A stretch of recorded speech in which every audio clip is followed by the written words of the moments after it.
অবিশ্বাস্য হলেও সত্য, এটা ওয়াসার পানি। কবে থেকে এই দশা সেটি মনেও করতে পারে না বাসিন্দারা। এভাবেই চলছে মাসের পর মাস। বাসাবাড়ির পানির বদলে এবার আমরা দেখতে চাই পাম্পের পানির কি দশা। অবশ্য এজন্য কিছুক্ষণ অপেক্ষা করতে হবে।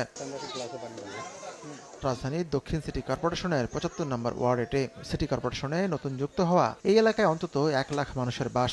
পানির কষ্টে নাজেহাল দশা। খাইলেও তো মরণ, না খাইলেও মরণ, না খাইলেও তো পারতাছি না, আর খাইলেও তো অসুস্থ হয়ে যাইতেছি, মেডিকেল যাওয়া লাগতেছে। তো রোজা মোজা থাকে অনেক কষ্ট হয়। ওয়াসার পানির কারণে আমার ট্যাঙ্কি ময়লা হয়।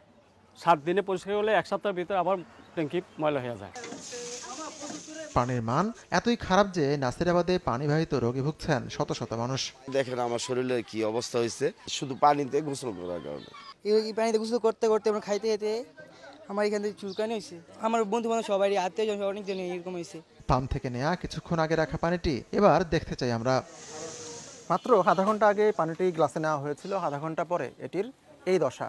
বলা হয়ে থাকে পানির অপর নাম জীবন, কিন্তু এই পানির অপর নাম আর যাই হোক, সেটি যে জীবন নয় তা সহজেই অনুমেয়। যদিও এই পানিটি সরবরাহ করা হচ্ছে ওয়াসার এই পাম্প থেকে।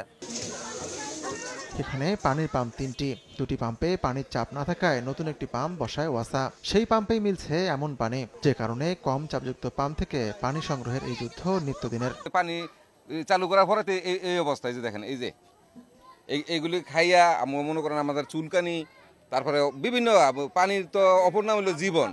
এই পানি খাইয়া আমার জীবন ঠিক নাই। শুধু নাসিরাবাদ নয়, ঢাকা সিটি কর্পোরেশনে যুক্ত হওয়া প্রায় সবগুলো নতুন ওয়ার্ডই পানি নিয়ে ভুগছে।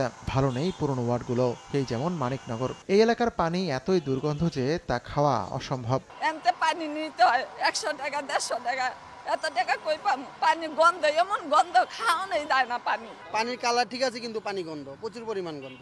নতুন লাইন সবাই ভাবছে যে নতুন লাইনের পানি ভালো হবে, কিন্তু নতুন লাইনের পানি আরো বেশি গন্ধ। আপনার গাড়ি ভাড়া যায়, তারপরে এনের পয়সা খরচ, তো বাড়ির বিল দিতে হয় পানির, তো আমাকে ডবল খরচ, ৩ ডবল খরচ। একই রকম দশা শেওড়াপাড়া, রূপনগর সহ মিরপুরের বেশ কিছু এলাকায়। যদিও ওয়াসার দাবি রাজধানীতে পানির সংকট নেই।